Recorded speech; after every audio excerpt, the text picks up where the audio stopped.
Marcher pour un enfant. Marcher, c'est une conquête.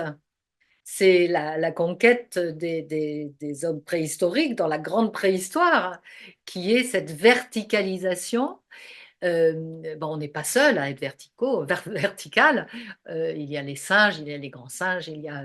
Mais en tout cas, pour l'enfant, c'est cet acte qui est d'une affirmation formidable et aussi une appropriation de l'espace.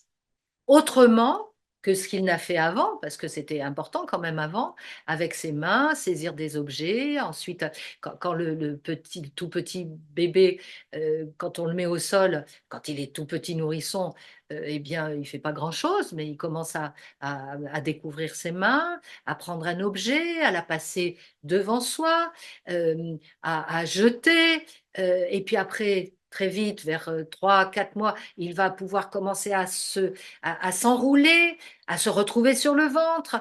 Ça lui plaît pas trop, mais il va commencer à pouvoir se redresser avec ses avant-bras en poussant sur toute une. C'est une merveille de voir comment un enfant se développe, hein.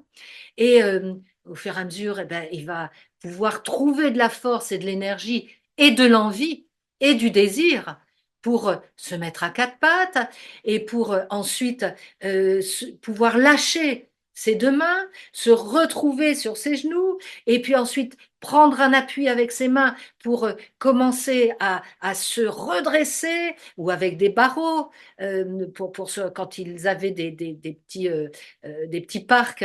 On dit les parcs, c'est pas bien. Bah oui, mais il y avait les barreaux, c'était formidable parce que là, l'enfant pouvait se redresser, se déplier, se mettre debout.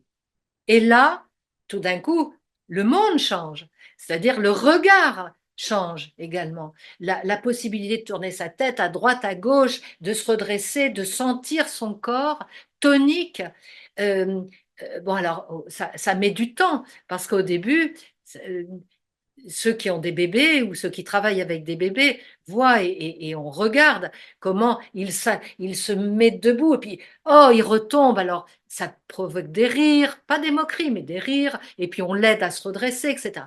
Donc, cet accès à la verticalisation est un- je dirais, un premier pas.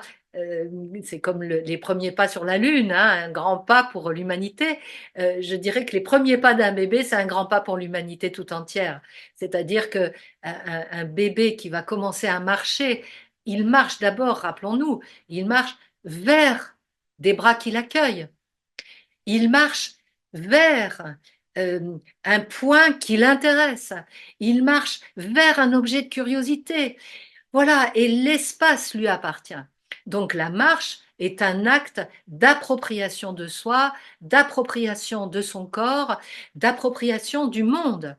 Et puis ensuite, il va y avoir la course, et puis il va y avoir toute cette période qui est très fatigante pour les parents et pour tous les gens qui travaillent avec des tout petits, c'est qu'il faut prévenir les dangers. Hein, qu'il court, à aller vers la prise électrique, à aller vers des fils qu'il tire, etc. Donc la marche est un vrai acte d'émancipation et là, bien sûr, il faut encore bien l'entourer pour lui permettre de maîtriser cet espace qu'il ne connaît pas, de pouvoir subtilement éviter les obstacles et pouvoir affiner cet acte d'affirmation de soi.